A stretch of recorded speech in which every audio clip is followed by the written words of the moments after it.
কি বলবো বলেন, কি গরম পড়ছে, এত গরমে কি কেউ টিকে থাকা যায় বাহিরে? যে কি গরম, মানে আসলে কি বলবো। কিন্তু বাহিরে গেলে দেখা যায় যে সবাই সবার কাছ থেকেই করতেছে, বাট আমরা ঘরে থেকে আমাদের গরম লাগে। তো চিন্তা করলাম যে এই গরমে একটু পেয়ারা ভর্তা বানায় খাই আর আপনাদের সাথে একটু আড্ডা দেই যে এই গরমে কার কী খবর। মানে কারেন্ট দেখা গেছে 24 ঘন্টার মধ্যে 20 ঘন্টাই থাকে না, বাকি যাও 4 ঘন্টা থাকে, মানে কোনো রকম মানে অল্প থাকে, যে ফ্যান চলে না বললেই চলে, মানে এত অল্প অল্প চলে।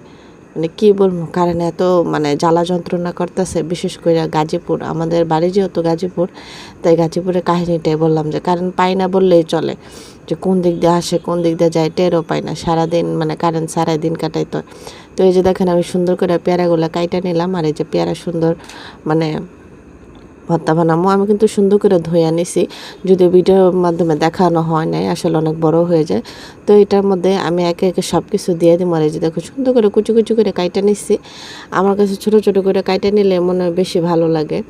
তো এটার মধ্যে আমি এখানে মরিচের গুঁড়া, তারপর বিট লবণ, তারপরে চিনি, তারপর কাসুন্দি, তারপরে একটু মানে ই কিসের আর একটু মানে বড়ুয়ের আচার বানাইছিলাম আমি নিজেই, তারপর একটু তেঁতুল, এসব কিছু দিয়ে নিলাম। আর সুন্দর করে মাখায় ঝাঁকায় ভর্তা বানায় নিছি। আর মাশাআল্লাহ টেস্ট খুবই ভালো হয়েছে।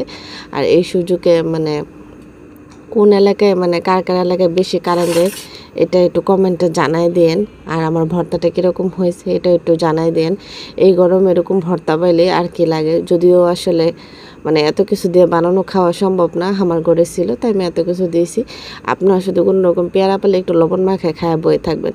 আমার ঘরে ছিল তাই দিয়েছি, যদি একটু পেয়ারা থাকতো আমি কোনো রকম লবণ মাখায় খায়া বয়ে থাকতাম।